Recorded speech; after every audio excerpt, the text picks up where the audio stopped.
नमस्कार साथियों, आज हमारे साथ हैं डॉक्टर गिरीश मोहन गुप्ता जी, जो कि ग्लोबल इंजीनियर्स लिमिटेड के एमडी हैं। और साथ ही हम उनसे जानेंगे उनके एक्सपीरियंस के बारे में कि उन्होंने जो विदेश यात्राएं शुरू की सन 1970 में। वो पहली बार विदेश यात्रा के लिए बाहर गए थे, कंपनी के पर्पज से गए थे। बट उस समय का जो एक्सपीरियंस था, आज हम उस पर बात करेंगे।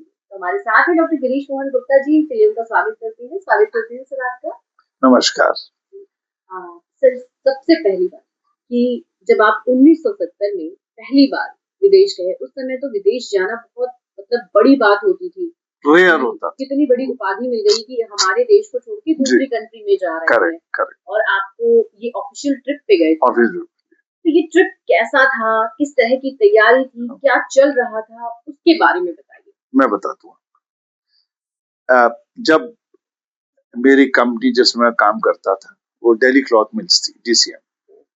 उसमें उन्होंने 1970 में वर्ल्ड की पहली एक्सपो जापान में लगी थी, ओसाका में, फर्स्ट वर्ल्ड एक्सपो। उस एक्सपो में पूरा जापान ने फर्स्ट टाइम अपने को एक्सपोज किया था, बिकॉज जापान वर्ल्ड वार 2 में तहस नहस खत्म कर दिया गया था।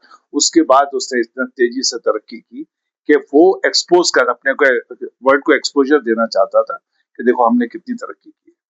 तो उसके लिए उसमें उनका तो पेविलियन था ही, और वर्ल्ड के सारे कंट्रीज के पेविलियन थे। तो मुझे DCM से नॉमिनेट किया गया, वहां जाओ और वहां देखो कि कोई हमारे मतलब की कोई बिजनेस, कोई अपॉर्चुनिटी।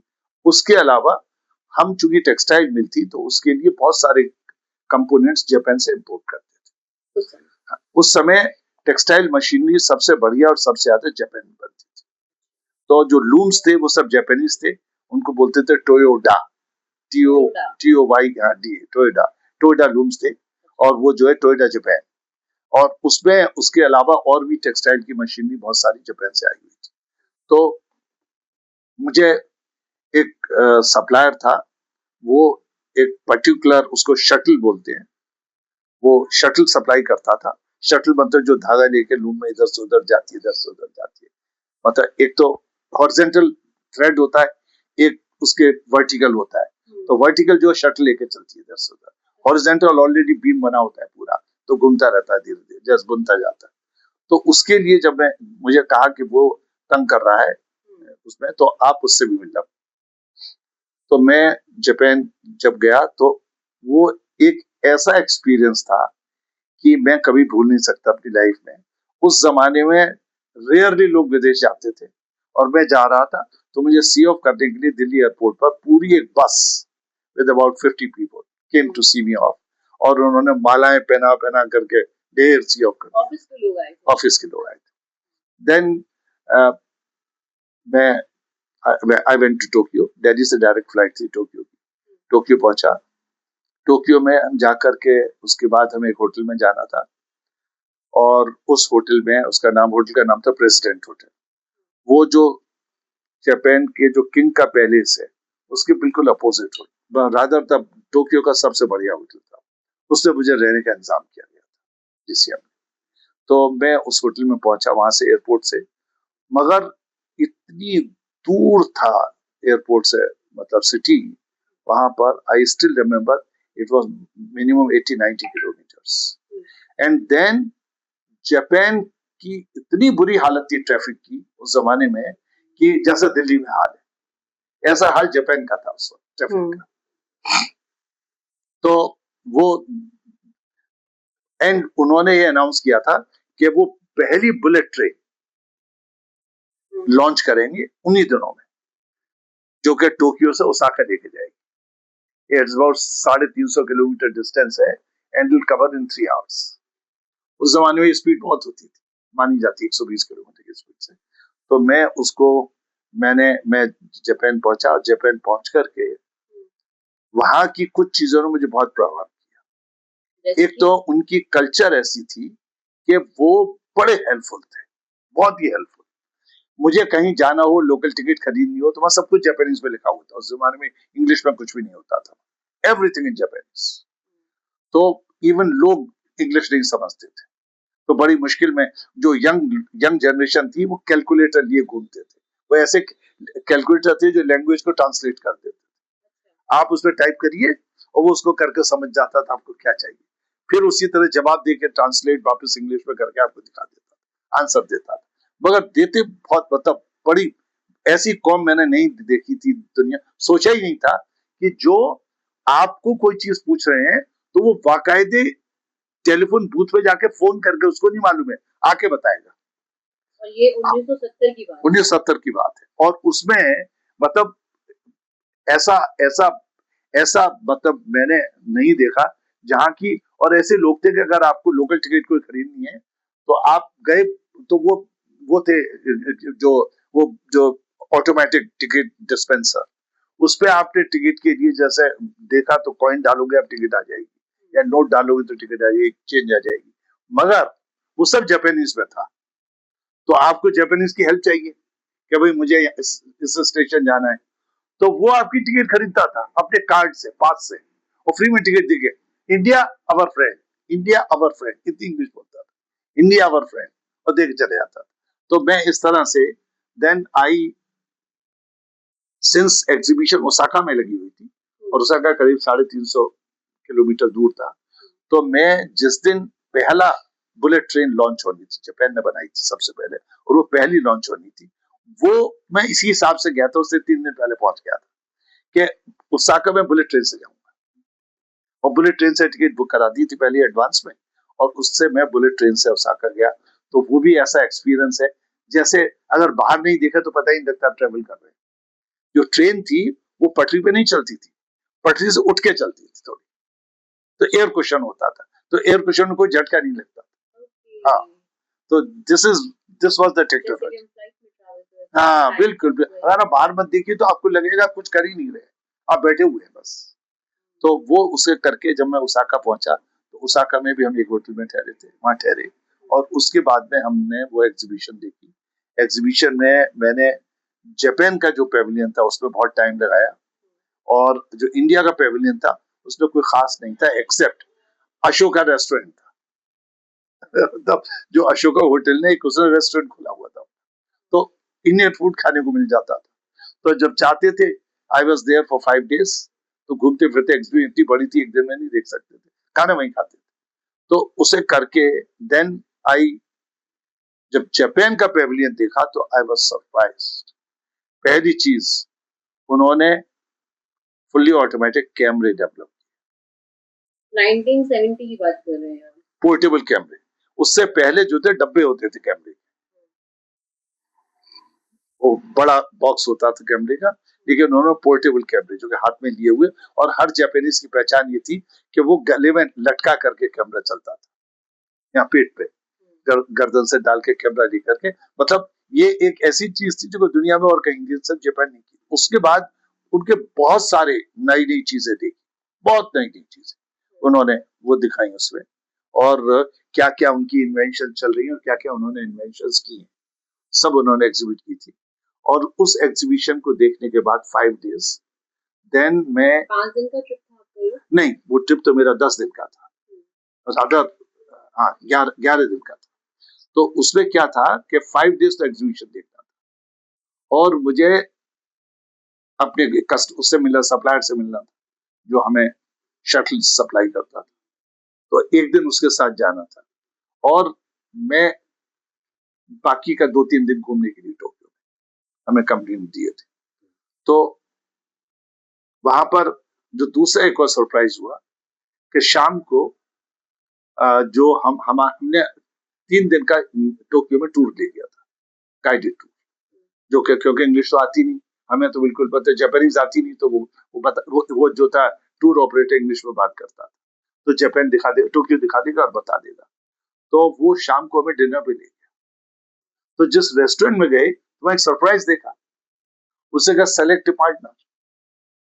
वो गीजा गर्ल्स लाइन लगा के खड़ी हुई थी, उनको गीजा कहते थे, सुना है नाम आपने? तो गीजा खड़ी हुई थी सारी अपनी टिपिकल जापानीज ड्रेस में, टिपिकल जापानीज ड्रेस में, और वो आप उनमें से किसी को पसंद करिए, लाइन लगा के रेस्टोरेंट की, जब रास्ते में थी, और जिसको आप लीजिए आपके साथ, आपको कंपनी देगी। और वो आपको क्या कंपनी देगी? आपको कुछ नहीं करने देगी। चाय पीनी है तो वो बना के देगी, खाना खाना है तो जो भी सब्जी वगैरह वो ही देगी। मतलब ओनली फॉर दिस सर्विस। और बगल में बैठती थी साइड, ओनली दैट सब। हाँ, और आपने ये सर्विस 1970 में ली? 1970। और उसने उसने दी, और उसके बाद में अच्छा, then she asked me something, I didn't understand. She asked me something के do do it my company and में। तो मेरे समझ में नहीं आया, but does it mean do need my company? मेरे मतलब ये सब चीजें तो कभी दिमाग में थी नहीं कि कोई लड़की को साथ या कोई जाओ। तो मैंने उसको कहा no thank you very much. तो फिर भी मुझे होटल तक छोड़ने आई और चली। तो वहां लॉबी में एक इंडियन बैठा हुआ था, उसने मेरे से बात की। वो रहता हांगकांग में था और इंडियन था, आया हुआ था, उसी होटल में ठहरा था। उसने मेरे से इंट्रोडक्शन की बातचीत की। तो उसने कहा कि why you return that girl, that Giza, she was beautiful young lady. तो मैं कहा मैं क्या करता? उसने कहा यार वो they when you go to that, उसका रेस्टोरेंट का नाम दिया, उसमें गए थे, बताया वहां गए थे। तो वहां पर हर हर कस्टमर को एक गर्ल गीजा जो मिलती है, जो कि उसको सारे खाने में हेल्प करती है, और उसके बाद में she स्लीप्स with him in the night. अच्छा। तो उसने कहा कि do you need a company? मैं समझा ही नहीं। मैं कहा मुझे समझ नहीं आया। उसने मुझसे पूछा था do you need my company? तो मैं कहा मैं तो सोना है जाके, इसकी कहां कंपनी, कहां लेके जाऊं इसको घूमने कहीं भी? तो मैंने उसको मना कर दिया। तो उसने मुझे समझाया। एनीवे, नाउ मतलब इस तरह हम टोक्यो के मतलब बहुत सारे का एक्सपीरियंस हुए। एक और जिस काम के लिए, जिस पर्पस के लिए आप गए थे, उसको किस तरीके से आपने फुलफिल किया? और क्योंकि आपके ऊपर एक बड़ी रिस्पॉन्सिबिलिटी थी उस समय पे, जिस समय लोग मतलब चुनिंदा लोग जाया करते थे, और बड़ी कंपनी जिसमें आप एक ऊंचे पद पर थे, उन्होंने आपको रिस्पॉन्सिबिलिटी दी, तो उसको किस तरीके से आपने? मैं उसकी फैक्ट्री गया। तो पहले तो उसने मुझे फैक्ट्री में डिस्कशन तो हो गया उसका, क्यों दिक्कत है, क्या कर रहा है, क्या प्रॉब्लम है। मगर मैंने कहा I want to see your factory. तो वो जापानीज के उनकी कॉपी ना हो जाए फॉरेन से, क्योंकि उन्होंने सब कॉपी की थी। जापान ने हर चीज की कॉपी की। वो कैसे करते थे, मुझे हमें जो जो टूर गाइड था उससे बताया, कहानी बताई कि जापान को रिकंस्ट्रक्ट करने के लिए कई हजार ट्रांसफॉर्मर्स चाहिए थे बिजली के, डिस्ट्रॉय कर दिए थे बॉम्बिंग से। तो उसके लिए उन्होंने चाइनीज एक कंपनी को, अमेरिकन एक कंपनी को ऑर्डर फाइनलाइज किया, और उसके बाद इनकी एक टेक्निकल टीम गई उसकी फैक्ट्री देखने के लिए, और लौट के आके ऑर्डर कैंसिल कर दिया, जापान में बना दिए सारे ट्रांसफॉर्मर। तो चूंकि उनके साथ इस तरह के हुआ, उन्होंने किया है, तो उनको डर लगता था कि उनके साथ जो छोटे कंट्रीज है वो ऐसा ना करें, तो इसलिए फैक्ट्री दिखाते नहीं थे। तो उसने बहुत हेजिटेट करके फिर भी मैंने किसी तरह से उसको तैयार कर दिया, फैक्ट्री देखी मैंने पूरी। और फैक्ट्री देख के आकर के वो पूरा प्लांट मैंने दिल्ली में लगा दिया प्राइवेट। और कैसे लगाया, मेरा छोटा भाई, मुझसे छोटा, वो इंजीनियरिंग करके, वो मुझसे आई थिंक 4 या 5 साल, 5-6 साल छोटा था। तो वो इंजीनियरिंग करके और आ चुका था दिल्ली में, तो मेरे पास ही रहता था। तो उसके लिए I was looking for some work. तो उसको मैंने वैसे तो जॉब दिला दिया था, बट मैंने सोचा क्यों ना ये काम उसी से कराऊं। तो मैंने अपने मैनेजमेंट से बात की, मैंने कहा सर ये मैं प्राइवेट बना सकता हूँ। ये जो है वो एक्चुअली क्या था, जो जो प्रोडक्ट था वो, उसको ड्रॉप पिन कहते थे। शटल तो अलग चीज थी। एक ड्रॉप पिन क्या होता है, एक स्टील की एक इस तरह की स्ट्रिप होती है, वो उसमें धागा गुजरता है उससे। अगर कोई एक भी धागा टूट गया तो वो नीचे गिरती थी, और नीचे गिर के 2 फेज न्यूट्रल थे उसको शॉर्ट कर देती, मोटा बंद कर देती। मतलब नहीं तो कपड़ा बुनने में वो धागा आ जाएगा ना, जिसे कहते हैं जिरी आई हुई है, जिरी, वो नहीं आने के लिए। फिर वो उस धागे को पकड़ के ज्वाइन करके और फिर लूम स्टार्ट करता था। तो ये जो ड्रॉप इन का ये बड़ी प्रॉब्लम आ रही थी। सेकंड आइटम, तो ड्रॉप इन की जो मैंने वो उसकी भी फैक्ट्री मैंने देखी वहां, और मैं कह रही तो मैं इंडिया में बना सकता हूँ। तो मैंने अपने मैनेजमेंट से बात की। मैनेजमेंट से मैंने कहा कि सब बताइए। तो उन्होंने कहा यार फैक्ट्री का मेंबर बनाओ, इसको कोई वेंडर डेवलप करो आउटसाइड। तो मैं उनको बताया सर मेरा छोटा भाई है, उसने इंजीनियरिंग की है, उसके लिए करवा दो। तो मैं, किस्मत की बात होती है, उस वक्त एक मेरे जान पहचान के जो कि यूपी से ट्रांसफर होकर ऑफिसर है, और DSIDC, Delhi state industrial development corporation था, उसके वो जनरल मैनेजर होकर के आ गए दिल्ली में। और वो सारे इंडस्ट्रियल एरिया डेवलप हो रहे थे दिल्ली में, जो आप देखते हैं वो जो उसका ये उद्योग नगर उधर, इधर वो उसका दूसरा नाम क्या है, जो इधर सीधा रिंग रोड पे जाइए तो राइट हैंड को है Mangolpuri industrial area, Mangolpuri industrial, ये सब डेवलप, मायापुरी सब डेवलप हो रहे थे, सब बन रहे थे उस जमाने में ये सारे। तो उन्होंने मुझे कहा कि भाई आप जो है, फिर मैंने अपने छोटे भाई को उनसे बात करके, जो जनरल मैनेजर थे उसका नाम मिस्टर श्रीवास्तव था, उनसे मैंने कह के एक उसके लिए शेड अलॉट करा दिया, बने बनाए शेड फैक्ट्री के एक इंडस्ट्रियल एरिया उद्योग नगर में, और उसमें उसका पूरा प्लांट लगवाया, और उससे मैं DCM को सप्लाई करता था। उसके बाद उसने एजेंट अपॉइंट कर लिया, वो पूरे हिंदुस्तान में बेचने लगा। इस जॉब में बिकेम बिग फ्लरिश्ड। तो that is how I paid back to the company foreign exchange. उस जमाने में फॉरेन एक्सचेंज बड़ी प्रेशियस होती थी। $1 देने के लिए you have to struggle and go through several tables to convince के व्हाई यू नीड। इतनी कमी थी उस जमाने फॉरेन एक्सचेंज, इतनी भारी कमी थी। मुझे वहां जब मैं गया, जापान गया, तो सिर्फ $50 अलाउड थे। आप एज अ टूरिस्ट नहीं, मैं तो चूंकि कंपनी के एग्जीक्यूटिव गया था, तो मुझे फिर बिजनेस के लिए पैसा मिला अलग से, वो अलग था। लेकिन सिर्फ $50 से आपको घूम के आना होता था। आप देखिए हिसाब लगाइए, तो लोग जो है वो ब्लैक में खरीदते थे, उसको ले जा फॉरेन, इतनी शॉर्टेज थी फॉरेन एक्सचेंज। तो उसमें जो है मैंने वो सारी उतनी फॉरेन एक्सचेंज बचाई DCM की, और वो मैंने जो ड्रॉप पिन्स थी वो मेरे छोटे भाई से बनवा करके DCM को सप्लाई की। फिर उसके बाद उससे बहुत सारी टेक्सटाइल में, छोटे भाई का नाम श्याम मोहन गुप्ता, उन्होंने आप मिले उससे। जी जी जी। अच्छा, तो जब आप जा रहे थे फर्स्ट टाइम, हेजिटेशन, डर तो होगा, दूसरी कंट्री में जाना, उनकी भाषा को समझना और अपना काम भी कराना, किस तरह की चीजें मन में चल रही? डर नहीं, मेरा एक्साइटमेंट था, जगह देखना, बड़ा भारी एक्साइटमेंट था कि मैं नई देश, पहली दफा विदेश जा रहा हूँ। दूसरा एक्साइटमेंट ये था कि नए लोगों से मिलूंगा और उनसे कैसे इंटरेक्ट करना है, और तीसरा एक्साइटमेंट ये था कि मुझे उनको इम्प्रेस करना है कि we Indians are no less than you, ये भी इम्प्रेस करना है। क्योंकि डिफरेंस क्या लगता है आपको उस समय वो बहुत जापान में बड़ा भारी डिफरेंस था। आप ये देखिए कि इंडिया में उस वक्त सिर्फ एक कार बनती थी, एम्बेसडर, बिल्डास बनाते थे ओनली, और जापान में उस वक्त कम से कम 1 दर्जन कार मॉडल बनते थे, मतलब मैन्युफैक्चरर थे कार बनाने। उसके अलावा you talk watches, the best watches at that time were not Swiss but Japanese. एक जमाने में ये था कि स्विस वॉचेज आज भी अच्छी मानी जाती है, लेकिन जापानीज वॉचेस बहुत फेमस थी उस जमाने, और वो मतलब बेस्ट मानी जाती थी। और जापान की तीसरी खूबी जो सबसे बड़ी थी, cheapest country, everything at throw away price. मतलब आप ये देखिए, अगर वही घड़ी आप स्विस खरीदिए और वही घड़ी जापानीज खरीदिए तो 1/4 कीमत, कितना अंतर होता, कितना डिफरेंस था। तो मतलब बहुत सस्ता। एक्चुअली उस जमाने में ये कहा जाता था कि एक तो जापानीज है, यूज करो फेंको, थ्रो अवे कल्चर।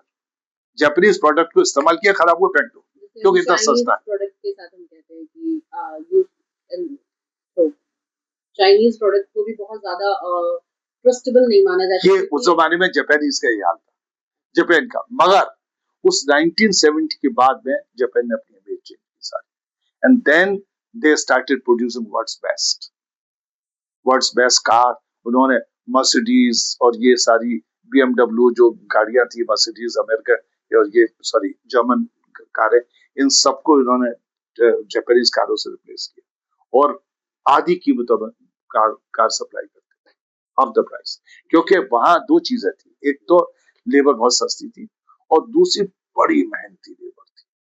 इतना हार्ड वर्किंग कॉम मैंने पूरी दुनिया में जापान के बाद सिर्फ भूटान में देखा है। इतनी मेहनती कौम थी कि अगर 8 बजे ड्यूटी शुरू होती है तो उसका मतलब ये है कि वो साहब 8 बजे फैक्ट्री में, तो उससे पहले घुसे, अपना कार्ड पंच किया अटेंडेंस का, उसके बाद अपने ऑफिस आए, ऑफिस में अपना कोट उतार कर टांगा, और जब कुर्सी में बैठ गए तब 8 बजे। ऐसा होता है।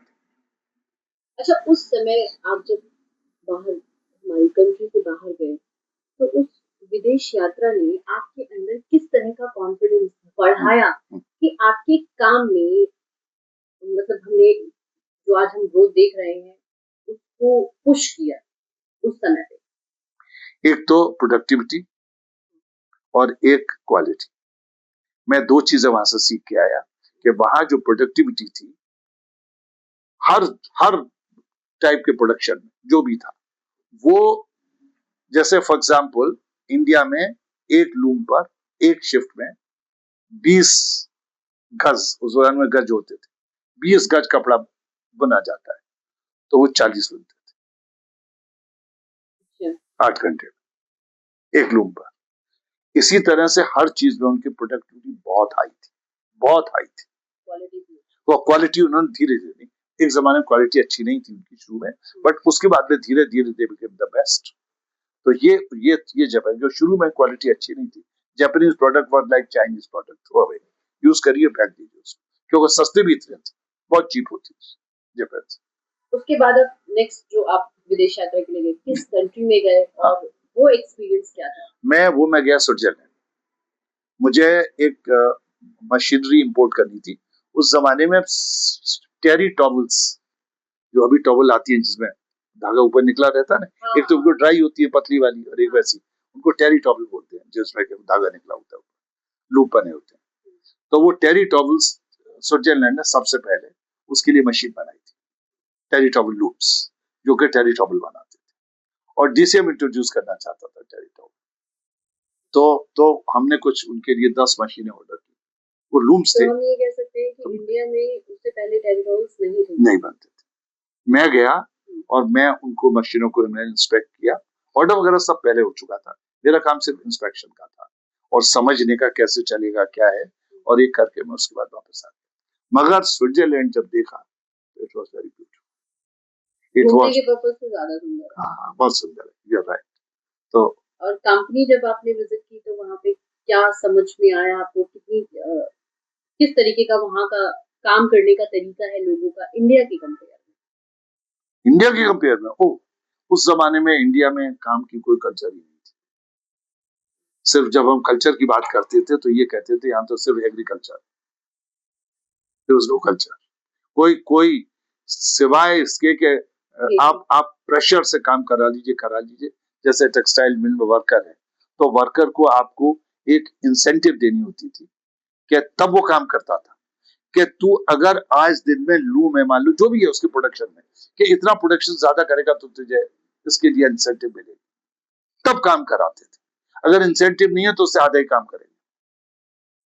मतलब हाँ, उस जमाने में बड़ी भारी वो मानसिकता, वो स्लेव मानसिकता थी। भाई हिंदुस्तान आजाद हुआ था, तो वो जो है, it was a mentality like a slave, कि भाई जबरदस्ती काम करा लो, डंडा मार के या प्रेशर डाल के या फिर कोई लालच दे करके, वरना काम की कोई कल्चर नहीं थी वहाँ। ओ माय गॉड, वहाँ कुछ बताने की जरूरत ही नहीं, वो खुद ही करेगा और पूरे 8 घंटे काम करेगा, और 8 घंटे में बेस्ट प्रोडक्ट प्रोड्यूस करेगा, और करके और तब जाएगा। गुप्ता जी ये बताइए कि आपके मन में, क्योंकि आप एक जगह एक कंपनी में जॉब कर रहे थे, वहाँ पे आप वहाँ पे बहुत ऊंचे पद तक पहुंचे अपनी काबिलियत पर, आपके मन में कौन सी ऐसी विदेश यात्रा करने के बाद ये ख्याल आया कि आपको खुद का एक अपनी कंपनी खोलनी चाहिए और खुद का बिजनेस करना चाहिए जॉब की कंपेयर? जापान जाने के बाद, क्योंकि मुझको मौका मिल गया कि वो, मुझे मैनेजमेंट ने अलाउ कर दिया कि आप अपनी प्राइवेट कंपनी खोल लीजिए, छोटे भाई के लिए उसे खुलवा दीजिए और उसमें प्रोडक्ट बनवाइए और हम खरीद लें, but it should be cheaper than imported. तो उससे उससे एक फाउंडेशन हो गई। तो मैं क्या करता था कि रोज शाम को डीसीएम से छुट्टी करने के बाद 5 बजे निकलता था, छुट्टी तो मेरी 4 बजे होती थी, मैं 1 घंटे लेट निकलता था 5 बजे, और सीधा उसकी फैक्ट्री में जाता था। वो वहां पर थी उद्योग नगर इंडस्ट्री एरिया। और वहां जाके मैं उसके साथ 2 घंटे बैठता अपने भाई के साथ। था। हाँ, भाई उसके सारे देखता था, कैसे कर रहा है, क्या कर रहा है, उसको गाइड करता था। तो फ्रेशर था, और फ्रेशर भी एक सिविल इंजीनियर बाय क्वालिफिकेशन, और काम कर रहा है सारा मैकेनिकल और इलेक्ट्रिकल इंजीनियर। तो उसको धीरे धीरे मैंने उसको सिखाया। अच्छा, एक बात बताइए, आपने सिर्फ टेक्सटाइल में ही काम नहीं किया, आपने और भी कई हाँ, फील्ड को अपनाया और मैं इनोवेशंस किए आपने। जी जी तो ये ख्याल जो इनोवेशन का है और अलग-अलग डिफरेंट डिफरेंट फील्ड में जाना, उसके लिए बिजनेस करना, वो जो है आपका, वो कैसे आया, कौन सी कंट्री? मैंने आपको बताया ना, जापान से मैं जब सेट करके आया तो मैंने देखा कि क्या कल्चर है और क्या लोग लगे हुए हैं। एक हर फैक्ट्री के अंदर, हर छोटी फैक्ट्री के अंदर एक डेवलपमेंट डिपार्टमेंट होता था, R&D कहते थे उसको, रिसर्च एंड डेवलपमेंट, छोटा सा। तो उस प्रोडक्ट को कंटिन्यूअसली इंप्रूव करते जाते थे। यही नहीं कि वही बनाए दिए जा रहे हैं, कंटिन्यूअसली इंप्रूव करते जाते थे। तो ये वहां से, और जो एंटरप्रेन्योर बनने की मेरे मन में आई जब मैंने जापान होकर के आया, क्योंकि वहां छोटी छोटी फैक्ट्रियां थी, छोटे छोटे एंटरप्रेन्योर थे, कोई बड़ी बड़ी फैक्ट्रियां नहीं थी, ना के बराबर थी। बड़ी बड़ी फैक्ट्रियां थी तो या तो टेक्सटाइल मिलती या कार बनाने की फैक्ट्रीज थी। बाकी सारे कंपोनेंट्स बनाने, क्योंकि इन सब चीजों के कंपोनेंट बनते थे, तो उसके लिए छोटी छोटी फैक्ट्रियां थी जो जो पार्ट्स बनाते थे। तो मैंने वहां देख करके आगे मेरे मन में हुआ कि यार क्यों ना खुद अपना भी काम किया जाए, मगर उसके लिए ये बेस्ट तरीका था कि पहले छोटे भाई को कराया जाए, उसके थ्रू लर्न किया जाए, और लर्न करके फिर अपना किया जाए। तो मैं जब छोटे भाई के साथ शाम को बैठता था, देखता था, तो एक्चुअली वर्चुअली उसकी फैक्ट्री में चलाता था रात शाम के 2 घंटे में। वो तो उसको ज्यादा नॉलेज नहीं थी, और वो अ, उसको उसको मतलब हर चीज की टिप्स देना, गाइडेंस देना, क्या गलती की है, क्या अच्छा करना है।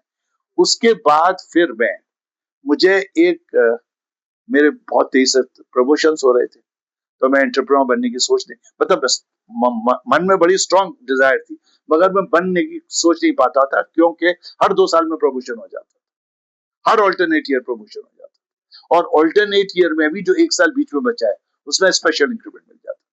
जैसे मान लीजिए 30 रुपए का इंक्रीमेंट है, तुम्हें 60 रुपए मिल गए, 90 रुपए मिल गए, इस तरह होता था। तो और दूसरे साल मेरा प्रमोशन हो जाता, तो इसलिए मैं सोच नहीं पाता, छोड़ो। जब मैं चीफ इंजीनियर हो गया, which was 1 level below the general manager, तो मैं उस वक्त मुझे लगा कि आई थिंक अब मैं क्या करूंगा, नेक्स्ट प्रमोशन जनरल मैनेजर, और मैं तो अभी बड़ा यंग हूं। तो उस वक्त चांस की बात है कि मुझे DCM की तरफ से मैं फिर एक दफा बाहर गया, और उस वक्त मुझे साउथ कोरिया, सियोल जाना था, मगर मैं सिंगापुर और नहीं, हांगकांग, हांगकांग में वो होकर के आया उस वक्त।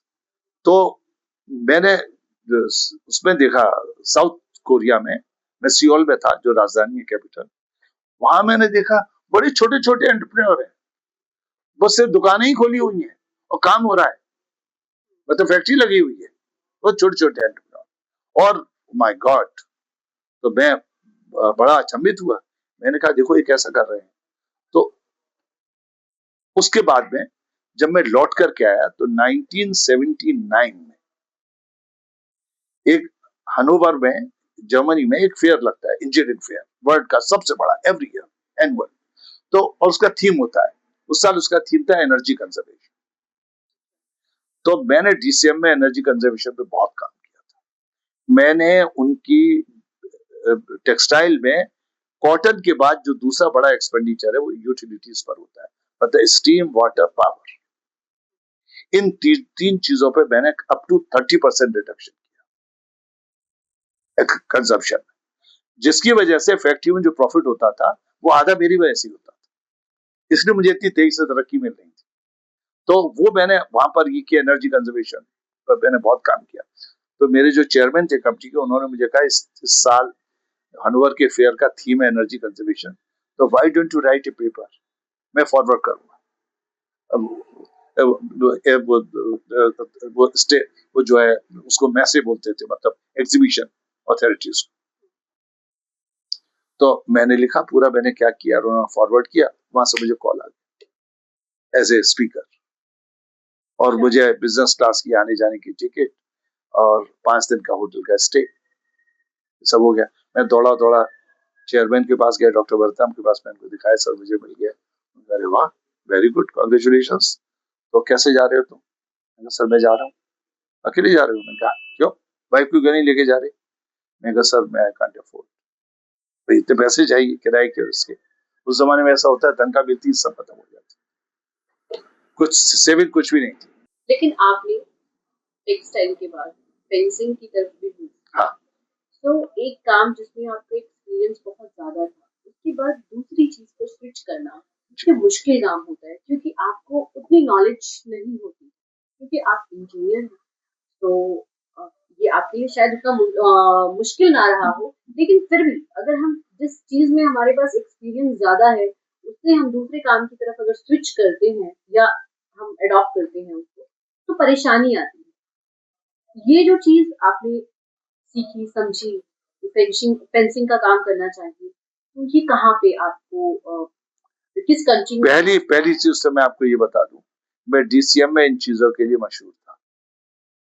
कुछ भी एक्सेप्शनल काम करना हो मुझे दिया जाता था और मैं सक्सेसफुली करता था, इसके लिए बड़ा मशहूर था। तो इसलिए वो चैलेंज मुझे बहुत अच्छे लगते थे, and I never had any failure. जब मैंने आपको बताया 79 में जब मैं एग्जीबिशन में गया हनोवर जर्मनी, वहां मुझे जब मैं मेरे पेपर रीड कर रहा था, तो उसके बाद कॉफी ब्रेक हुआ, उसमें जितनी ऑडियंस बैठी हुई थी आपस में मेरे साथ कार्ड एक्सचेंज कर रहे थे। तो एक कोई अमेरिकन था, मुझसे भी टॉल, उसने मेरे कंधे पर हाथ रख के कहा, young man, are you looking for a opening in United States? तो मैंने उसको कहा कि no, I am sorry, I am gainfully employed in my country. मैंने सोचा मेरी लॉयल्टी थी कि डीसीएम ने मुझे यहाँ भेजा है और मैं नौकरी लेकर के जाऊं यहाँ से, उसको मैंने मना कर दिया। उसने फिर भी मुझे कहा कि keep my card and whenever you feel like write to, okay. वो उसके बाद में हम अपनी वाइफ को साथ लेके गए थे। हमारे बड़े भाई जमाने में, उस जमाने में जर्मनी में वॉइस ऑफ जर्मनी के डायरेक्टर थे, वो डॉक्टर विनोद गुप्ता, उससे बड़े भाई, जो यहाँ पर पीटीआई के चीफ थे न्यूज ब्यूरो के, इमरजेंसी टाइम में हमने तो इमरजेंसी में छोड़ करके वो जर्मनी चले गए थे यहाँ से। He was feeling very suffocated while working under instructions of Indira Gandhi। तो वो चले गए थे जर्मनी। तो वो जर्मनी में कुलोन में हेडक्वार्टर था इसका, वॉइस ऑफ जर्मनी, उसको कहते हैं Deutsche Welle. Deutsche mean German, Welle means voice. तो डॉयचे वैले के वो डायरेक्टर थे। तो मैं वाइफ को अपने पहले कुलोन में उनके बाद छोड़ गया, मतलब फ्रैंकफर्ट एयरपोर्ट पे भाई आ गए थे मेरे, तो वाइफ को वो अपने घर लेकर, मुझे उन्होंने फिर अपने वहां कुलोन से ट्रेन में बिठा दिया हनोवर के लिए, और मैं वहां फेयर में। अब जब मैं लौट के आया वहां से, तो जब शाम को डिनर कर रही, तो my brother and my sister in law asked me, how was the your stay there, क्या क्या? मैं धीरे धीरे कह रही, भैया मुझे तो किसी अमेरिकन ने जॉब ऑफर किया। तो उनका कौन है वो? तो मैंने कार्ड निकाल के देखना शुरू किया, तो मैं कहा ये senior vice president Pittsburgh Steel Inc USA, वो है। तो मेरे ब्रदर ने कहा, तो मैं इससे मुझे जॉब को ऑफर दिया, तुमने क्या कहा? मैं कहा मैं तो मना कर दिया। कहते तुम बड़े बेवकूफ हो, ये तो दुनिया का सबसे बड़ा स्टील प्लांट है, मुझे जॉब दे तो मैं छोड़ दूंगा यहाँ का जॉब, वॉइस ऑफ जर्मनी। तो तुमने बहुत बेवकूफ, मैंने कहा कोई बेवकूफ, उसने मुझे कहा था whenever feel like write to, तो मैं देखता हूँ। एनीवे हमने उसके बाद में छुट्टी ले रखी थी 2 हफ्ते की डीसीएम से, और मैं और मेरी वाइफ हमने पूरा टूर किया Europe, so the entire Europe, the about 10 days, 10 days.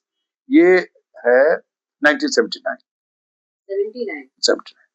We are married for 9 years। और उसके बाद फिर आपको, उसके बाद क्या हुआ? हाँ, कि आपने ये सोचा कि फेंसिंग का करें? अच्छा हाँ, तो नहीं, तो मैंने एक्चुअली क्या हुआ कि जब मैं अमेरिका में, तो एक्चुअली ऐसी सिचुएशन मेरी यहाँ बनी कि I resign from DCM and I went to US. उसको मैंने जॉब लिखा, उसने मुझे अपॉइंटमेंट लेटर भेज दिया, और अमेरिकन एम्बेसी को इंस्ट्रक्शंस कि इसका मेडिकल करके और भेजो। तो वो मैंने डीसीएम से रिजाइन किया, और मैं बड़ी मुश्किल से, उन्होंने मुझे रिलीव किया, फाइनली मैं अड़ा रहा, और मैं फिर जब अमेरिका पहुंचा तो आई ज्वाइन वहाँ, मगर मैं वहाँ 3.5 साल रहा। मुझे वो कंट्री आई डिडंट लाइक। आई वहाँ की जो फैमिली कल्चर है वो जीरो है। 14 साल की उम्र में लड़के लड़कियां घर छोड़ के भाग जाते हैं, माँ बाप के पास कोई रहता नहीं, और मतलब बड़ी अजीब कल्चर है।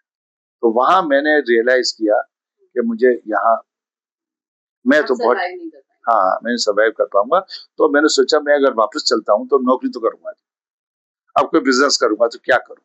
तो उस जमाने में, उन दिनों में बहुत आ रहा था न्यूज में कि पंजाब बॉर्डर से पाकिस्तान सिख टेररिस्ट भेजता है and they are creating huge problem in India. तो पंजाब, हाँ, और वहां उन्होंने कहा कि पंजाब बॉर्डर को गवर्नमेंट ऑफ इंडिया फेंस करना चाहती है, तो फेंसिंग के लिए प्रोडक्ट ढूंढ रही है, बहुत अच्छा।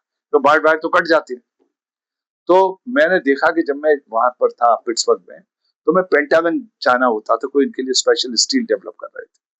तो वहां पर एक फेंसिंग लगी हुई थी पूरी पेंटागन की बिल्डिंग के बाउंड्री पर, और हर जगह जगह लिखा हुआ था don't touch it is electrified, don't touch it is electrified. मैं कहा यार ये फेंसिंग अगर लगाई जाए तो बड़ी इफेक्टिव होगी, तो साला पार ही नहीं कर सकता। तो मैं I try to find out, जो मेंटेनेंस का हेड था उससे मैं मिला, उससे पूछा, उसने मुझे एक नाम कंपनी का और फोन नंबर दे दिया जो जर्मन कंपनी थी, जो लगाती थी, बनाती थी। I spoke to my brother was in Germany, और मैंने कहा भैया इस कंपनी को आप कांटेक्ट करिए और इससे पूछिए कि ये प्रोडक्ट ये बनाता है, और कहना कि मेरा छोटा भाई अमेरिका में है और वो अमेरिका से ग्रीन कार्ड होल्डर है, वो आ रहा है और वो आपसे मिलना चाहता है, अगर if you are prepared for any kind of a venture together in India. तो उसने हाँ कर दी कि बुला लीजिए। तो मैं आया और आकर के उससे मिला, और उसने मुझे कहा कि मैं बहुत कीन हूं, मगर आज साइन नहीं कर सकता। मेरा 10 साल का एग्रीमेंट है एक्सक्लूसिविटी का, नेटो और पेंटागन के साथ, और वो मेरे 10 साल पूरे होने जा रहे हैं 10 महीने बाद। 9 साल 2 महीने हो चुके हैं, तो 10 महीने के बाद we can, I would love to do it. तो मैंने उससे कहा कि can I have a look at your factory. Yes you can come. तो मेरे भाई मुझे लेकर के गए, 300 किलोमीटर थी, हमने उसकी पूरी फैक्ट्री देखी। मैंने कहा यार ये फैक्ट्री तो मैं ही बना सकता हूँ, जैसे मैंने आपको ड्रॉप इन का मैंने देख के बोला था, इसको देख कर मैंने कहा तो मैं बना सकता हूँ प्रोडक्ट, इसकी कोई जरूरत ही नहीं। क्योंकि मेरी एक जमाने में फोटोजेनिक मेमोरी होती थी, मुझे 1 साल की उम्र से चीजें याद है जो किसी को याद नहीं होती। From the age of 1 I remember things. तो मैंने आकर के, फिर मैं उसके बाद I went back to America, resign, got out, came to India, came to Delhi, और यहाँ आकर के मैंने बड़ा लड़ झगड़ करके उद्योग नगर में प्लॉट लिया, क्योंकि प्लॉट तो अलॉट हो गया था। जब उद्योग नगर डेवलप हो रहा था तो I was one of the board member, director on the board, और वो जो है मुझे प्लॉट अलॉट हो गया था, लेकिन मैं पैसे नहीं दे पाया था, पैसे थे नहीं मेरे पास, फिर अमेरिका चला गया। तो उस प्लॉट को मैंने आया, तब तो मेरे पास बहुत पैसा था। जब लौट करके आया 3.5 साल बाद, मेरा कोई खर्चा ही नहीं था, सिर्फ इनकम टैक्स। मैं पूरी सैलरी। मेरा एक दोस्त था जिसने मेरे साथ ही इंजीनियरिंग की थी, वो 19 साल पहले अमेरिका चला गया था, पिट्सबर्ग में, सीधा इंजीनियरिंग करने के बाद। उसके 2 ब्रदर्स थे वहां, तो उन्होंने, ऐसा होता था ब्लड रिलेशन है तो बुला सकते हैं, तो वो वहां पिट्सबर्ग में था, उसमें बंगला था। तो उसने कहा जब तक भाभी बच्चों को नहीं बुलाते हो, you can stay with me.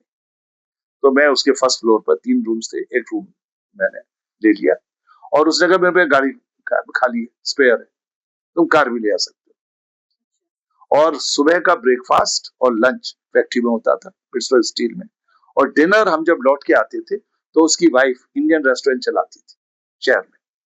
तो हम सब, मतलब उसकी 2 बेटियां थी, मैं और चारों, हम जाते थे वहां रेस्टोरेंट में शाम को, और उसकी सब चौका बर्तन करके, सब सफाई वफाई करा करके, डिसइंफेक्ट करके, और खाना खा के आते, मतलब खाना खाने के बाद करके, और उसको ले आते थे साथ उसकी वाइफ। तो dinner free, lunch free, breakfast free, car free, कोई पैसा नहीं किया। पेट्रोल उस जमाने में $1 में 1 गैलन से ऊपर पेट्रोल मिलता था। उस जमाने अमेरिकन गैलन छोटा होता है, 4 लीटर। $1 के अंदर 4 लीटर मिलता था। दिल्ली में 70 पैसे लीटर पेट्रोल। मैं अपनी कार में डलाता था 70 पैसा पर लीटर पेट्रोल था। गाड़ी की माइलेज पर भी डिपेंड करता है ना कि गाड़ी कितना माइलेज। वो थी एम्बेसडर, 10 किलोमीटर चलती थी। हाँ, एम्बेसडर थी 10 किलोमीटर चलती थी। और आपको ऑफिस जाना और ऑफिस से घर आना बस इतना ही करना होता, तो कोई पेट्रोल एक दफा डलवा लिया वो सारे महीने चलता था। तो इसलिए मेरा मैं सिर्फ इनकम टैक्स पे करता और बाकी सब पैसा इकट्ठा कर लिया। और मैं लौट के आया तो मैंने आकर के पहले वो जमीन अपनी थी उसका पैसा पेमेंट करके फिर मैंने उसके बाद फैक्ट्री बनाई। फैक्ट्री बनाने के साथ साथ मशीनें भी लगानी शुरू कर दी, वो बनानी। और वो मैंने कैसे बनाई, वो मैंने कुछ तो फैब्रिकेट की और कुछ एक यहाँ पर है आनंद पर्वत एक जगह है दिल्ली में, वहाँ सेकेंड हैंड मशीन नहीं मिलती, सेकेंड हैंड मशीन का बहुत बड़ा मार्केट है, वहां से कुछ खरीदी और सबको मॉडिफाई कर कर आके और सब फर्स्ट क्लास प्लांट बना दिया। प्लांट बना के मैंने वो कंसर्टीना कॉइल, उसका नाम था प्रोडक्ट का पंच टेप कंसर्टीना कॉइल, वो बना दिया मैंने। और मैंने 4 सैंपल तैयार कर दिए। अब जब 4 सैंपल तैयार हो गए तो अब मेरे को लगा कि मैं अप्रोच करता हूँ गवर्नमेंट को। तो मुझे पता लगा कोई जनरल टीसी जोसेफ है जो कि आर्मी के लेफ्टिनेंट जनरल हैं और वो साउथ ब्लॉक में बैठते हैं and he has been made in charge of putting fencing. तो मैंने उनको फोन पे टाइम मांगा उनसे, तो उनसे मैं उस जमाने में येलो पेजेस टेलीफोन डायरेक्टरी आती थी, उसमें सब नंबर मिल जाते थे किसी के भी। तो आई कॉल्ड हिम अप और उसकी मैंने उनसे बात करके ही सेड मैं संडे को चर्च जाऊंगा, ही वाज अ क्रिश्चियन, मैं चर्च जाऊंगा दोपहर को, चर्च के बाद 12 साढ़े 12 बजे आऊंगा, आप मुझे फैक्ट्री का एड्रेस दे दो, I would like to see your क्या प्लांट। आपको ये भरोसा था कि आप जो कर रहे हैं वो चीज बहुत सक्सेस करेगी आने वाले हाँ, समय में? क्योंकि क्योंकि मुझे ये मालूम था कि हमारा पाकिस्तान से बहुत प्रॉब्लम चल रही है, खाली सिर्फ पंजाब में ही नहीं, पंजाब में तो सिख टेररिज्म कर रहे हैं, जम्मू कश्मीर में भी इन्फिल्ट्रेशन इन्फिल्ट्रेशन होता रहता है। तो इसलिए वो मैंने मैंने मैंने सोचा है प्रोडक्ट मेरा खाली यही पूरा नहीं होगा, इट विल बी एंड जो कश्मीर की फेंसिंग है बहुत मेजर वर्क है। तो इसलिए उसको मैं डेवलप करके और मैंने फिर नॉट ओनली कि मैंने पंजाब बॉर्डर फेंस किया, उससे सिख टेररिज्म को कंप्लीटली स्टॉप किया। उसके लिए मुझे नेशनल अवार्ड मिला प्रेसिडेंट ऑफ इंडिया से। उस वक्त आर वेंकटरमन जी जो है वो प्रेसिडेंट थे और उन्होंने मुझे नेशनल अवार्ड दिया था। That was my first national award and that too from the president of India. और उसके बाद में उस प्रोडक्ट को मैंने पंजाब बॉर्डर के बाद में फिर मैंने राजस्थान बॉर्डर किया, क्योंकि वो राजस्थान से भी ये पाकिस्तान बदमाशी करने लगा। जब पंजाब बॉर्डर फेंस हो गया तो राजस्थान पे बॉर्डर, राजस्थान आधा कुछ हिस्सा थोड़ा हिस्सा पाकिस्तान में है, तो वहां से भेजने लगे, फिर उसको फेंस किया। फिर वो बदमाशी करने लगा गुजरात से, कच्छ वगैरह जो एरिया है वो बाई सी भेज करके, तो फिर मैंने कच्छ का बॉर्डर फेंस किया। तो ये तो इतने किए, फिर उसके बाद में मैंने बांग्लादेश बॉर्डर फेंस किया, पार्ट ऑफ इट, जहाँ से वो बहुत मतलब चोरी होती थी, इन्फिल्ट्रेट होता था। एंड उसके बाद then I did Jammu Kashmir. तो उससे मैंने मतलब अब, लेकिन मेरा मन तो एक जगह टिकता नहीं था, मेरा तो इन्वेंशन और डेवलपमेंट पे होता था। तो मैंने सोचा कि ये क्या प्रोडक्ट है, तो मैं व्हाट आई डिड कि जब मेरी डॉटर की शादी हुई तो जो मेरा सन इन लॉ था वो उसका क्लास फेलो था, दोनों ग्रेजुएशन में साथ साथ पढ़ते थे, तो उनको महाशय को तो कुछ आता नहीं था। और जब हमारी बेटी ने बताया, मैं तो अपनी बेटी के लिए लड़का देखा था, वो IRS था, वो असिस्टेंट कलेक्टर इनकम टैक्स था भोपाल में, और मेरे दोस्त का ही बेटा था दिल्ली में, रॉयनी में रहता था उसके फादर। तो उससे पक्की कर दी थी शादी। जब एंगेजमेंट करने का टाइम आया नेक्स्ट डे, तो रात को माँ को कहती है, माँ मेरी हिम्मत नहीं हो रही, पापा से कहो एक लड़का है जो मेरे साथ पढ़ता है, he likes me very much and मेरा कोई अफेयर नहीं है उससे, बट पापा एक दफा उससे मिले, ना कर देंगे तो फिर तो कल एंगेजमेंट है ही, मेरी कोई दिक्कत नहीं। तो मैं तो मेरी वाइफ ने रात को बताया नहीं कि सोएंगे नहीं उससे, सुबह बताया तो मैं बहुत परेशान, मैं पहले तो बहुत डांटा अपनी बेटी। फिर मैंने कहा अच्छा तू बुला उसको 9 बजे, ये 6 बजे की बात है, मैं 9 बजे बुला आई वांट टू मीट। ही केम, तो वो आया तो he was so suave and sweet कि मतलब गुस्सा खत्म हो गया, देखते ही गुस्सा खा रहा था। I liked. तो मैंने कहा कि यार दायित्व तो है, मैंने फिर अपनी बेटी से कहा देखो अगर तुम मुझसे ये किसी तरीके का दबाव नहीं बनाओगी कि इसको कहीं मुझे सेटल करना है, तो I have no problem, because he was the son of a very rich man. उसके फादर का उस वक्त शेयर मार्केट का स्टॉक ब्रोकर थे, 200 करोड़ का पोर्टफोलियो था, 200 करोड़ से ऊपर के शेयर थे उस जमाने उनके पास, जो सो रिच, हाँ सो रिच। तो उसको जो है उन्होंने, तो मैंने उसको कहा कि मुझसे, तो उसने कहा पापा आपसे कभी नहीं कहो। तो उसके बाद में शादी होने के बाद में उस हमारे सन इन लॉ ने एक ट्राई किया, कोई फैक्ट्री लगाई, फेल हो गई, दूसरी ट्राई किया, वो फेल हो गई। तो अब मेरी बेटी परेशान तो थी, तो उसने मेरी जो भाभी है, ताई जी, उसकी जो बॉम्बे में रहती थी, उनको फोन किया कि ताई जी मेरी पापा से हिम्मत नहीं होती, आप थोड़ी पापा को हेल्प करें। तो she came to Delhi and she told me, तो तुम्हारी बेटी इतनी परेशान है और तुम जो मस्ती कर रहे हो और मजे और ये सब करके, तो उससे हेल्प करो। तो मैंने क्या किया, उसको फैक्ट्री दे दी। और मैंने फिर नई एक फैक्ट्री वहां पर, ये दिल्ली में थी, भिवाड़ी है, रिको इंडस्ट्रियल एरिया, ऐसे 60 किलोमीटर दूर है राजस्थान में। वहां पर मैंने फैक्ट्री लगाई क्योंकि वहां बड़ी इंसेंटिव्स मिल रही थी। मतलब फैक्ट्री बनाइए, उसके लिए बड़ी भारी इंसेंटिव थी, प्रोडक्शन करिए, 10 साल तक टैक्स माफ था, तो मतलब बहुत इंसेंटिव थी। तो मैंने वहां फैक्ट्री लगाई और फिर मैंने नए प्रोडक्ट बनाना शुरू। नए प्रोडक्ट लाइक मैंने जैसे उस जमाने में एक जो रेलवे वर्कशॉप, 80 वर्कशॉप थी इंडिया। मुझे ये बताइए कि इसके लिए भी आप कहीं बाहर गए थे देखने के लिए, इस इनोवेशन के लिए, या इंडिया में ही आपने देखा? कौन सा वाला? Railway workshop. रेलवे वर्कशॉप वाला नहीं, मैं आपको बताता हूँ मैंने क्या किया था। मैं गया था देखने के लिए। मैं उसको, जब ये मुझे ये बताया गया, एक एक कोई उसमें रेलवे बोर्ड में, अखबार में ऐड निकाला था, उन्होंने मीटिंग इनवाइट की थी वेंडर्स को, जो के उनके जो मैनुअल पेंटिंग प्लांट्स लगे होते वर्कशॉप में, जो पेंटर हाथ से मशीन से स्प्रे करके करता था, उनको ऑटोमेटिक करना चाहते हैं प्लांट पेंटिंग। और उसके लिए उन्होंने अखबार में ऐड दिया था, न्यूज़पेपर में, और एक पर्टिकुलर डे को मीटिंग बुलाई थी। तो हम काफी लोग, 20-25 वेंडर आए थे वहां। तो उन्होंने कहा था कि मुझे, हमें ऐसा चाहिए कि ऑपरेटर की जरूरत ना पड़े पेंटिंग करने। तो मैंने उस पर रिसर्च करना शुरू किया, तो पता लगा जापान में ऐसे प्लांट बनते हैं।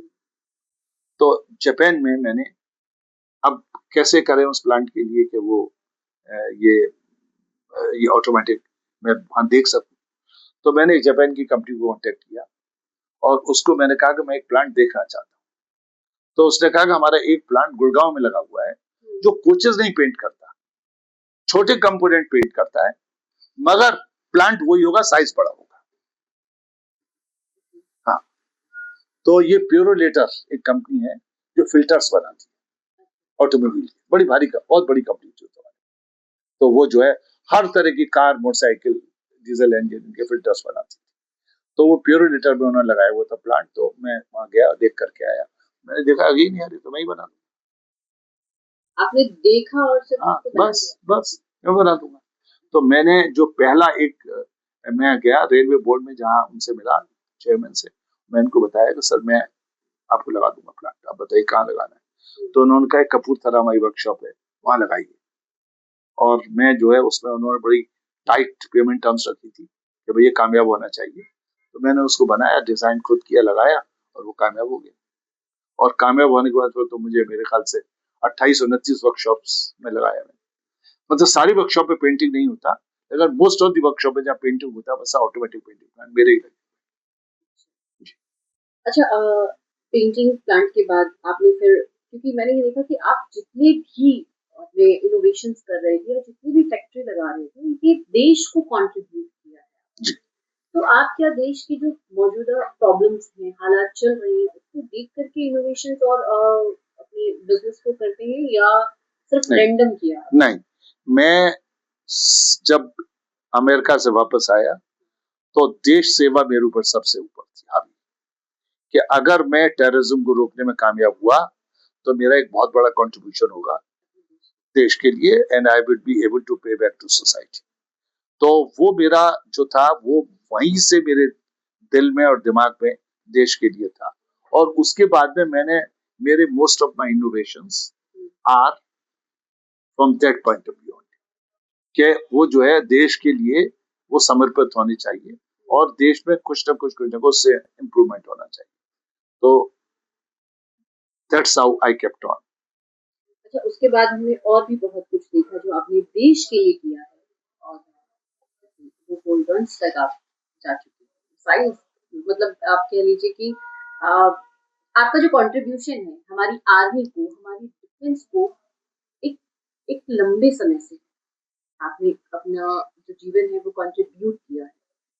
वो आइडिया क्या आपको किसी और कंट्री में जाकर के मिला कि आपको ये काम करना चाहिए, इस तरह की चीज़ें और हमारे देश में ये सक्सेसफुल होगी?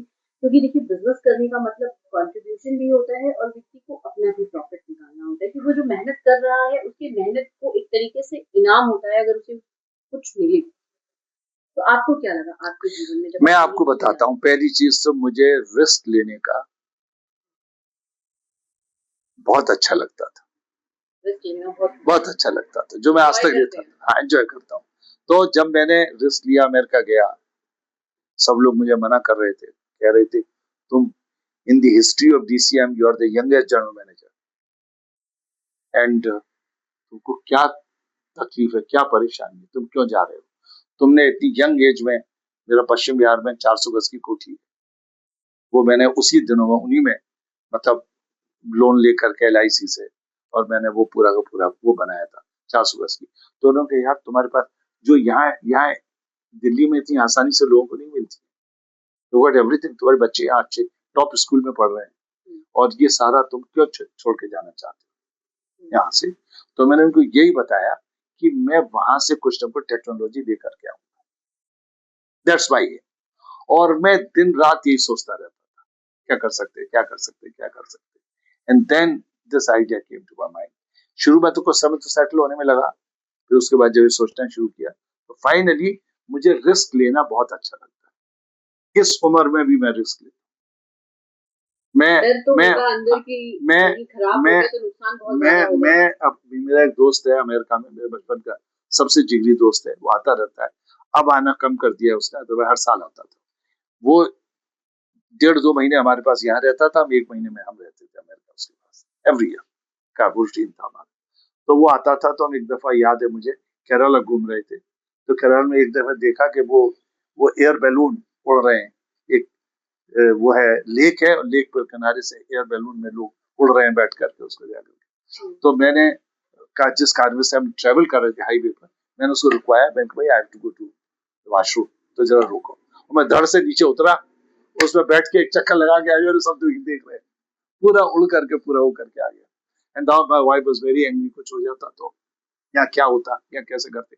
तो मतलब मुझे रिस्क लेना बहुत मजा आता, आई एंजॉय, ठीक है, but calculated risk. I don't take blind risk. तो ये सारी जितनी भी मैंने ली, वो कैलकुलेटेड रिस्क थी, और मैं हर एक में कामयाब हुआ। मेरी लाइफ में, जीवन में कोई फेलियर नहीं है, except the one last year. उसके अलावा कुछ नहीं। कोई फेलियर नहीं है, आपने रिस्क लिया और रिस्क को आपने अचीव कर लिया, अचीव मतलब किया, उसको सक्सेसफुली कन्वर्ट किया, कैश करते हैं आप अच्छे से। कैश किया। अच्छा अब आप हाल फिलहाल में ऐसा क्या कंट्रीब्यूट कर रहे हैं? अगर बात बिजनेस की जाए, मैं क्या ऐसा कुछ चल रहा जी है? जी, देखिए ऐसा है कि हमारे देश में हुँ, एक गन है, उसका नाम है बोफोर्स का। हुँ, वो हमारा ट्रम्प कार्ड है, सारे युद्धों में उसने हमें जीत दिलाई। हुँ, उस बोफोर गन का जो एमुनिशन है, हुँ, उसमें वन ऑफ द पार्ट, जिसको प्रोपेलेंट कहते हैं, वो रशिया से इम्पोर्ट होता है। हमारे पास जो है उसका प्लांट एक है बहुत पुराना, हुँ, मगर उससे नहीं बन पाता इतना, तो रशिया से इम्पोर्ट करते हैं। हुँ, तो गवर्नमेंट ऑफ इंडिया ने सोचा कि भाई ये प्लांट हम यहाँ लगा दें, हुँ, क्योंकि अगर कभी रशिया से इतनी लड़ाई चल रही है, युद्ध चल रही है, अगर बंद हो गया आना, तो हम तो कमजोर पड़ जाएंगे। तो उन्होंने वो प्रोपेलेंट का प्लांट का एक टेंडर निकाला, और 10 साल तक उसको रीटेंडर करते रहे, कोई ऑफर नहीं आता। मुझे पता लगा ऑर्डिनेंस फैक्ट्री बोर्ड से कि ये प्लांट का कोई भी ऑफर नहीं आता, रिक्वायरमेंट है, क्या तुम दे सकते हो? तो मैंने अंडरस्टैंड किया, पहले उनका जो पुराना प्लांट लगा हुआ था उसको देखा, उसके बाद में मैंने एक टेक्नोलॉजी पार्टनर ढूंढा, जो कि ऑस्ट्रियन है, उसको ढूंढा, और उससे बातचीत करके, और मैंने उसमें पार्टिसिपेट किया और कॉन्ट्रैक्ट ले लिया। वो जॉइंटली, मैं और मेरा जो फॉरेन कोलैबोरेटर, दोनों मिलकर, और हम उसके लिए इस वक्त करीब 80 एकड़ जमीन में, वहां पर ऑर्डिनेंस फैक्ट्री भंडारा है नागपुर में, उसके बाहर उन्होंने 80 एकड़ समय लैंड दी है, फैक्ट्री से एडजेसेंट। सर अभी हाल फिलहाल में आप क्या कुछ अलग और नया कर रहे हैं? और देश के कंट्रीब्यूशन में, देश के लिए क्या कर रहे हैं? उसके बारे में बताइए।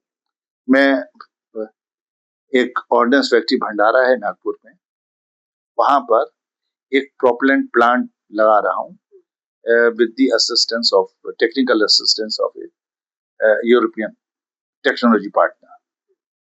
और वो जो प्लांट है वो मेरे देश की आज की तारीख में one of the most critical requirement है। जो आपने बोफोर गन का नाम सुना होगा, बोफोर्स से हमने सारे युद्ध में वो हमारा ट्रम्प कार्ड का काम किया है, बोफोर्स गन। उस बोफोर गन का जो एम्यूनिशन है उसको वो इंडिया में बनाते हैं। हम उसको बनाने के लिए उसमें जो प्रोपेलेंट है, उसमें प्रोपेलेंट होता है, एक्सप्लोसिव होता है, एक एफआरडी होती है। तो ये प्रोपेलेंट जो है उसका काम ये होता है कि एम्यूनिशन को उतनी दूर तक ले जाता है, जैसे मान लीजिए 30 किलोमीटर, वो वहां पे जाके बस्ट होता है। तो वो काम, वो प्रोपेलेंट जो है हम रशिया से इंपोर्ट करते हैं। तो हम ये हमेशा से पहले तो सोचा जा रहा था कि इंडिया में प्लांट लगाएं, तो उसके लिए उन्होंने टेंडर निकालने शुरू किए, मगर 10 साल में किसी ने भी कोई ऐसा नहीं पार्टिसिपेट कर पाया जिसको ऑर्डर करते। तो जो लास्ट टेंडर था उसमें हमारा ऑफर था, मेरा और मेरे टेक्नोलॉजी पार्टनर का सिंगल ऑफर था। गवर्नमेंट ऑफ इंडिया में बड़ी दिक्कत है, सिंगल ऑफर पर ऑर्डर नहीं प्लेस कर पाते। उनको कंपैरिजन के लिए कम से कम एक और चाहिए, वरना 3 चाहिए। तो वो तो था नहीं, तो इसलिए ऑर्डर फाइनलाइज नहीं कर पा रहे थे। पर जैसे रशिया का युद्ध शुरू हुआ तो देन दे इमीडिएटली डिसाइडेड कि भाई ये जो है प्लांट लेना चाहिए हमें, और उन्होंने इमीडिएटली एक कॉन्ट्रैक्ट फाइनलाइज करके साइन कर दिया। और मैं आजकल वो बड़ी एडवांस स्टेज में है। इस ईयर में 2026 में वो प्लांट चालू हो जाएगा और इंडिया टोटली इंडिपेंडेंट हो जाएगी बोफोर गन के एम्यूनिशन उसके लिए, प्रोपेलेंट के लिए। अच्छा, ये बताइए कि आने वाले समय में मतलब हमारे अगर देश की बात की जाए, आज के जो युवा हैं जो बिजनेस लाइन में आ रहे हैं और करना चाह रहे हैं, उनके लिए आपका एक एक्सपीरियंस है। 1970 में आप जापान गए थे, उससे पहले का आपका बहुत बड़ा एक्सपीरियंस है बिजनेस, जॉब, सब चीजों। उसके अकॉर्डिंग क्या मैसेज आज के युवाओं को आप देना चाहेंगे कि वो देश के लिए कॉन्ट्रीब्यूट? मैं आपको एक बहुत ही इंटरेस्टिंग फिगर बताता हूँ। जो MSMEs, micro medium and small enterprise जो है, वो जो लगाते हैं आज के युवा, उसमें मेजॉरिटी फेल होते हैं, कामयाब कम होते हैं, फेलियर ज्यादा होते हैं। और उसके कुछ रीजंस हैं जिनको कि वो एवेल्युएट नहीं कर पाते। एक सबसे बड़ा रीजन फेलियर है फंड्स का। वो ये नहीं सोच पाते कि प्रोजेक्ट को, इसको running as a factory, how much money is required. वो हिसाब लगा लेते हैं, भाई रॉ मटेरियल इतना खरीदना है, इतना करना है, पैसा आ जाएगा, काम करते रहेंगे। मगर पैसा नहीं आया, रुक गया किसी वजह से, आपका प्रोडक्ट रिजेक्ट हो गया, फैक्ट्री बंद हो गई। वर्कर तो उनको तो तनख्वाह चाहिए, शोर मचा। तो एक्चुअली एक तो उनको ये इस बात का आभास होना बहुत जरूरी है। इसके लिए उन्हें स्पेशलाइज्ड एजेंसीज हायर करनी चाहिए जो बताएं कि इस प्रोजेक्ट में कितने फंड्स का रिक्वायरमेंट है, पहला। दूसरा बड़ा reason after shortage of money, दूसरा बड़ा रीजन फेलियर का है वो है पार्टनरशिप। क्योंकि आमतौर पर बिजनेस करने के लिए 1 से 2 जो है 1 और 1 11 की तरह काम करते हैं। तो 2 होने, मेरे अपने एक्सपीरियंस से 2 होना is a bonus for the success of the business. तो उसमें आपको एक पार्टनर चूज करना पड़ता है। अब पार्टनर आपके दोस्त को लेते हैं या किसी बिजनेसमैन को लेते हैं या किस तरह से, वो बिजनेसेस पार्टनरशिप के झगड़े से बंद हो जाते हैं काफी। तो जब पार्टनर चूज कर रहे हैं तो उस वक्त देयर टू वेरी केयरफुल। एक तो वो उसमें बहुत ज्यादा ऊंचा नीचा अंतर नहीं होना चाहिए, क्योंकि करोड़पति है और आपके पास तो 2 4 5 10 लाख रुपए है और आपने उसके साथ पार्टनरशिप कर ली, तो वो हमेशा आपको वो जो है वो एक्सप्लॉइट करेगा। तो इसलिए वो भी ये देखना, ये 2 पॉइंट्स। तीसरा, जो काम करने जा रहे हैं उसमें उनको एक्सपीरियंस पैदा होना चाहिए। सिर्फ देख करके नहीं के प्रोडक्ट बनाऊंगा, उसको उनका एक्सपीरियंस होना चाहिए, तजुर्बा होना चाहिए। Either they should work for some time in that kind of a factory, किसी तरह से they should find a job, और ट्रेनिंग और समथिंग देख करके, मतलब थोड़ा बैकग्राउंड एक्सपीरियंस होना चाहिए, तीसरा। और चौथा, आम कोशिश ये होनी चाहिए कि फैक्ट्री क्लस्टर में लगनी चाहिए, मतलब जहां और बहुत सारी फैक्ट्री है, तो वहां बहुत सारे फायदे आपको मिलते हैं। लेकिन कंपटीशन भी तो हार्ड है। नहीं, कंपटीशन है, वो तो कंपटीशन के लिए देखिए, अगर आप जैसे, एक तो तरीका ये है कि आपने इनोवेशन किया, कोई नया लगा रहे हैं आइटम, उसमें कंपटीशन बाद में होता है, जब लोग देखते हैं तो बड़ा पैसा कमा रहा है तो लोग कॉपी करना शुरू कर देते हैं। एक ये है कि ऑलरेडी आप कॉम्पीट करना चाहते हैं किसी और से, तो कॉम्पीट करने में आपको ये पूरा ध्यान रखना पड़ेगा कि जो कॉम्पिटिटर की प्राइस आ रही है उससे आपकी कम होनी चाहिए, क्वालिटी 21 होनी चाहिए, प्राइस 19 होनी चाहिए, तो you will get an entry, then you will get an entry. अब प्राइस कम में अगर वो बनाना है और प्रॉफिट भी कमाना है, तो आपको उसके लिए ये सब प्लान करना पड़ेगा कि लेटेस्ट टेक्नोलॉजी इस्तेमाल की जाए, मिनिमम वेस्टेज हो, मिनिमम मैन पावर लगे उसको करने के लिए, और बहुत लंबा चौड़ा पैराफर्नेलिया शुरू में नहीं खड़ा करना चाहिए। मेरे हिसाब से जो एंटरप्रेन्योर है वो स्वयं he should look after the marketing, क्योंकि अदरवाइज क्या होता है, आपने आउटसाइडर रख लिया मार्केटिंग में, वो ऑर्डर लेके आ रहा है, उसको कुछ दिनों उसको सब पता है, वो और प्रोडक्शन के आदमी से मिल जाता है, कहता है हम दोनों मिलके फैक्ट्री लगा देते हैं ना, तू प्रोड्यूस करना, मैं ऑर्डर लेके आऊंगा। इसने तो ये भी नहीं था, दोनों में कोई चीज नहीं थी, इसने शुरू किया है और पैसे कमा रहा है, तो why not we also do it. तो इसलिए मार्केटिंग जो छोटे एंटरप्राइजेस हैं उनको अपने हाथ में रखनी चाहिए। ये मेरा अपना जो निचोड़ है, जो मेरा एक्सपीरियंस आपने पूछा, तो ये मैंने आपको चीजें तो बताई। आज के युवाओं को ध्यान रखिए अपना हाँ, काम करना।